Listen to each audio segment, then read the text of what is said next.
যখন মিতিনের অফারটা আসে তখন আমার মানে initially I was not given full details about the character for obvious reasons, কিন্তু তারপরে যখন স্ক্রিপ্টটা হাতে পাই আমাকে অরিন্দমদা একটাই কথা বলেছিল যে তুই ভরসা কর, তুই দেখবি তোর চরিত্রটা করতে মজা লাগবে। কোয়েলদি এমন একজন মানুষ না যার সাথে তুমি বিউটি কুইন শুধু নয়, শি ইজ দ্য ওয়ান, আমার মনে হয় যে she has that aura about her which you would want to absorb। মানে এত সুন্দর একটা অরা একটা মানুষের, যার সাথে তুমি প্রথম দিন সেটে গিয়ে যখন দেখা হয়, আমার ফার্স্ট পার্ট হচ্ছে যখনই তুমি কোনো অনসাম্বল কাস্টের পার্ট হও তখন তোমার ওপর রেসপন্সিবিলিটি আরও অনেক বেশি থাকে।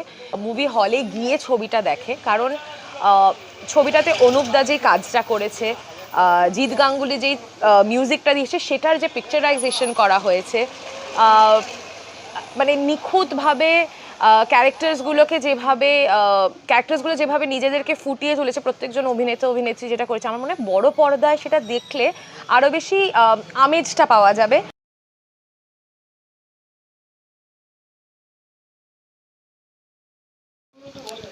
সবাই কেমন আছো? আরেকটা এপিসোড নিয়ে খুব শিগগিরই আমরা আসছি। তার আগে একটু বলে নিই, সামনেই বড়দিন, আর বড়দিন মানেই কিন্তু ঘোরা ফেরা, খেলা, খাওয়া দাওয়া, আড্ডা, আরও অনেক কিছু। আর এই যে অনেক কিছু, সে অনেক কিছুটার অনেকটাই কিন্তু জুড়ে রয়েছে সিনেমা। আর সিনেমার কথা যখন বললামই তখন আর দেরি নয়, সামনেই বড়দিনে রিলিজ হতে চলেছে মিতিন মাসির বহু প্রতীক্ষিত একটি সিনেমা ফ্র্যাঞ্চাইজি, যেটাকে বলছি আমরা মিতিন একটি খুনের সন্ধানে। আর এই সিনেমারই একজন বিশিষ্ট শিল্পী আমাদের সাথে আজকে এসে উপস্থিত। সেই শিল্পী হচ্ছেন রোশনি ভট্টাচার্য। আমরা প্রত্যেকেই তাকে কিন্তু চিনি, প্রত্যেকেই তাকে টিভির পর্দায় দেখে চলেছি। রোশনি আজকে আমাদের সাথে উপস্থিত মিতিনের সাক্ষাৎকারের জন্য। মিতিনে একটি গুরুত্বপূর্ণ চরিত্রে অভিনয় করেছে রোশনি, তাই এবার রোশনির সাথে বসে যাক। আর আপনারাও আর কিন্তু স্কিপ করবেন না, রোশনি আসছে খুব শিগগিরই। রোশনি এসে গেছে। রোশনি, সামনেই তো বড়দিন, আর বড়দিনে আমাদের জন্য আরেকটু উপহার নিয়ে আসছো, মিতিন একটি খুনের সন্ধানে। ইয়েস, মিতিন একটি খুনির সন্ধানে has been beautiful film in making. খুব মন দিয়ে, খুব ভালোবাসা দিয়ে বানানো হয়েছে। অরিন্দমদা অনেক কি বলবো, খুব ডিটেল করে গল্পটা প্রত্যেকটা চরিত্রকে এঁকেছে। আর প্রত্যেকজন অ্যাক্টর, ক্রু মেম্বার্স যারা যারা কাজ করেছে, I think everybody has given their 100%। আর I am really glad that I am a part of that film. Mitin একটি খুনির সন্ধানে এই সিনেমাটার অফার তুমি কিভাবে পেলে, এবং যখন তোমার কাছে অফারটা আসলো এরকম একটা বিগ স্কেলের, তোমার কি মনে হলো প্রথমে? অরিন্দমদা কল করেছিল, বিকজ এটা আমার অরিন্দমদার সাথে সেকেন্ড কাজ। প্রথম যে কাজটা করেছিলাম সেটা জি5-এর জন্য একটা মানে খুব ছোট্ট একটা পার্ট ছিল, দুদিনের কাজ ছিল, একটা খুব ছোট্ট। So that was my first work with অরিন্দমদা। তারপর থেকে নাটকের জন্য আমি যেই থিয়েটার গ্রুপের সাথে নাটক করতাম তাদের একটা শো স্পন্সর, তো এরকম করে টুকটুক করে ফর দ্য লাস্ট অলমোস্ট, মানে আমি যত বছর ইন্ডাস্ট্রিতে আছি তত বছরই মোটামুটি অরিন্দমদার সাথে কাজ করব বলে কাজ করে আর ওঠা হয়নি। যখন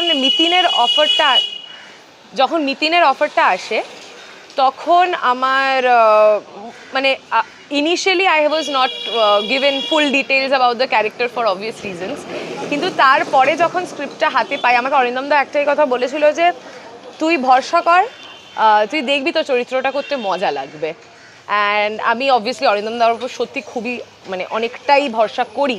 অ্যান্ড সেই কারণে আমি without any further ado I was like fine, তুমি যখন বলছো I would definitely check it out and do it. And after I got the role, যখন স্ক্রিপ্টটা পেলাম, পুরো গল্পটা পড়ার পরে I was very excited, because চরিত্রটা খুবই ইন্টারেস্টিং, গল্পের one of the pivotal characters. And shades আছে খুব সুন্দর ক্যারেক্টারটার মধ্যে। সো আমার খুব ভালো লেগেছে ক্যারেক্টারটা করে।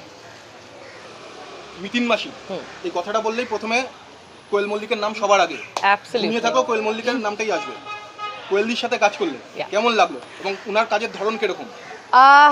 কোয়েলদি এমন একজন মানুষ না যার সাথে তুমি বিউটি কুইন শুধু নয়, শি ইজ দ্য ওয়ান, আমার মনে হয় যে she has that aura about her which you would want to absorb। মানে এত সুন্দর একটা অরা একটা মানুষের, যার সাথে তুমি প্রথম দিন সেটে গিয়ে যখন দেখা হয় আমার, মানে মনে হবে যেন তুমি কত বছর মানুষটাকে চেনো। She is so warm. And to be very frank, যতজন অ্যাক্ট্রেসেস আছে ছোটোবেলা থেকে যাদেরকে দেখেছি, আমার favourites were two people. One is কোয়েলদি and the second is শুভশ্রীদি।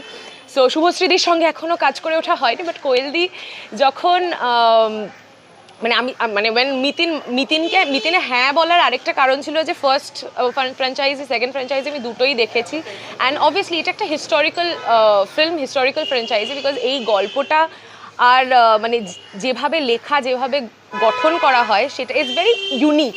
Female detective who is a housewife, and আমার মনে হয় যে কোয়েলদি has been that perfect. She is, I have seen that she is a super mom, and but যখন ফ্লোরে আসে she is a super actress, she is a megastar that we call her, and সেই ভাইবটা তো fully পাওয়া যায় ওনার সঙ্গে কাজ করার সঙ্গে সঙ্গে, অ্যান্ড তার সাথে যে ওয়ার্ম, যে sweetness, the love that she gives, I think ওইটা সত্যি মনে ধরে রাখার মতো।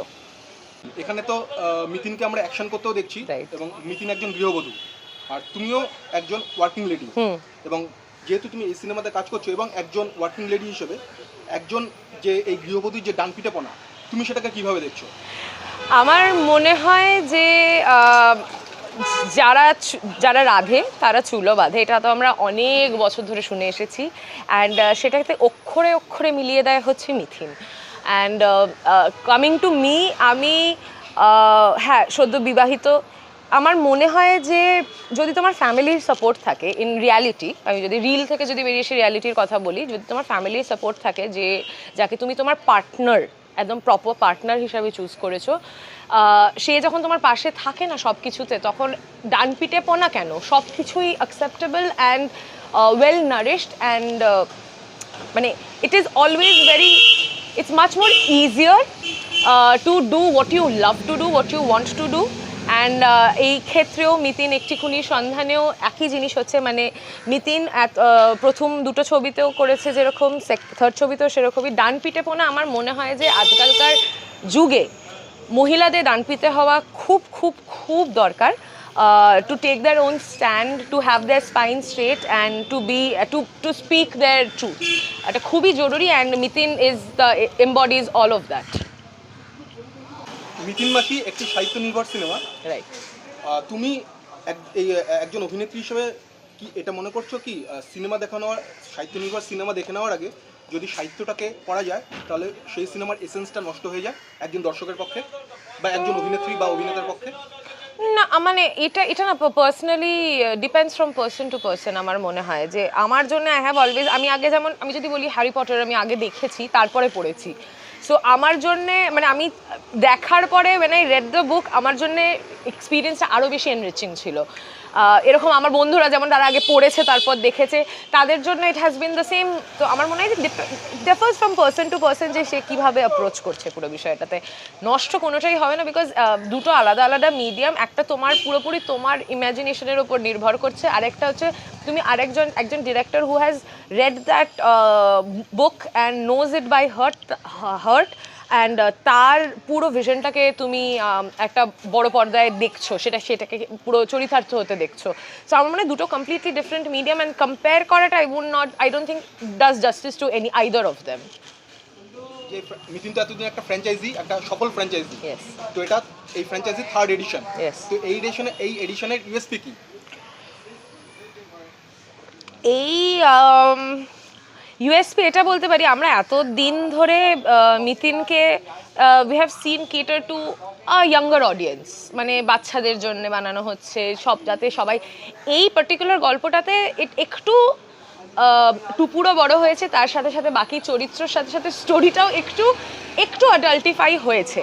সো আমার মনে হয় এটা শুধু বাচ্চাদেরকে না, মানে ইটস নট এমন নয় যে বাচ্চাদেরকে নিয়ে তুমি দেখতে যেতে পারবে না, it's very done so beautifully and subtly. তোমার মানে বাচ্চারাও যেরকম মানে মজা পাবে ছবিটা দেখে, বড়রাও ততটাই মজা পাবে।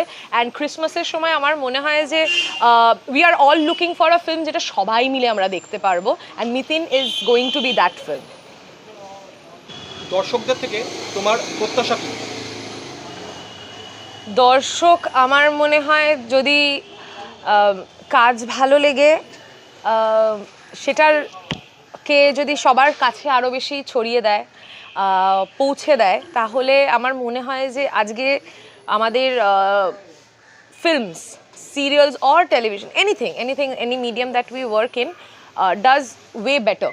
সো আমার দর্শকদের কাছে এটাই প্রত্যাশা যে তারা যেন হলে যায়, মুভি হলে গিয়ে ছবিটা দেখে, কারণ ছবিটাতে অনুপ দা যেই কাজটা করেছে, জিৎ গাঙ্গুলি যেই মিউজিকটা দিয়েছে, সেটার যে পিকচারাইজেশন করা হয়েছে, মানে নিখুঁতভাবে ক্যারেক্টার্সগুলো যেভাবে নিজেদেরকে ফুটিয়ে তুলেছে প্রত্যেকজন অভিনেতা অভিনেত্রী, যেটা করেছে, আমার মনে হয় বড় পর্দায় সেটা দেখলে আরও বেশি আমেজটা পাওয়া যাবে। যখন ওই লাইটসগুলো বন্ধ হয়ে যাবে, আমার মনে হয় যে Mitin is one of those films in during this time যেখানে তুমি একবার লাইটটা অফ হলে you will get completely engrossed in the whole film. So আমার এটাই প্রত্যাশা, প্লিজ তোমরা হলে গিয়ে দেখো, অ্যান্ড হলে গিয়ে টিকিট কেটে please do watch it, because আজকের দিনে তোমাদের হেল্পের জন্যেই, তোমরা যদি দেখো তাহলেই আজকে আমরা এগিয়ে নিয়ে যেতে পারবো আমাদের কাজকে, আমাদের ভালো ভালো আরও কাজ উপহার দিতে পারবো। So that is what I am expecting my audience to do. আর বড়দিনে তোমার প্ল্যান কি? বড়দিনে তো আমার এখন একটাই প্ল্যান, 25 তারিখ যখন মিতিন রিলিজ হচ্ছে, আমি তো মোটামুটি আমার 3টে গ্রুপ আছে, 3টে গ্রুপের সাথে মোটামুটি খেপে আমি প্ল্যান করে নিয়েছি। ফার্স্ট হাফে একটা গ্রুপের সাথে যাব, সেকেন্ড হাফে একটা গ্রুপ, আর থার্ড হাফে ফ্যামিলি, বিকজ ফ্যামিলি রাতের বেলার দিকে একটু ফ্রি হবে, তো তাদের সাথে ফ্যামিলিকে নিয়ে আলাদা করে যাব। সো আমার এই পার্টিকুলার বড়দিনের প্ল্যান হচ্ছে মিতিন একটি খুনির সন্ধানে as much as possible. So yeah, তো আমরাও চাই যাতে এই সিনেমাটা খুব ভালো চলুক, থ্যাংক ইউ, ব্লকবাস্টার হোক, Yes. এবং সবার কাছে যাতে সবথেকে বেশি প্রশংসিত হোক। Thank you so much. তো রোশনি, আমরা একেবারেই শেষে চলে এসেছি, তো আনকাট আনলক দর্শকদের জন্য তুমি কি বার্তা দিতে চাও? First of all merry Christmas, and Prithviraj যেভাবে আমাদের সকলের এরকম করে দেখা করে আমাদের সুন্দর সুন্দর ছোটো ছোটো ইন্টারভিউ নেয়, সেটাতে আমাদের মনে হয় যে অ্যাটলিস্ট আমার তো মনে হয় যে আমরা আপনাদের কাছে, মানে আমাদের দর্শকদের কাছে খুব ইজিলি পৌঁছে যেতে পারি। আপনারাও এইভাবেই আনকাট আনলককে সাপোর্ট করতে থাকুন, অ্যান্ড আসছে 25শে ডিসেম্বর মিতিন একটি খুনির সন্ধানে, ডেফিনেটলি দেখুন অ্যান্ড জানান যে কেমন লাগলো। আর যদি আপনাদের মনে হয় যে আপনারা আরও বেশি আমাদের সঙ্গে দেখা করতে চান, প্লিজ কমেন্ট বক্সে জানাবেন যে আপনারা আরও এরকম ইন্টারভিউস দেখতে চান। দেখা হচ্ছে very soon. Thank you Roshni. Thank you.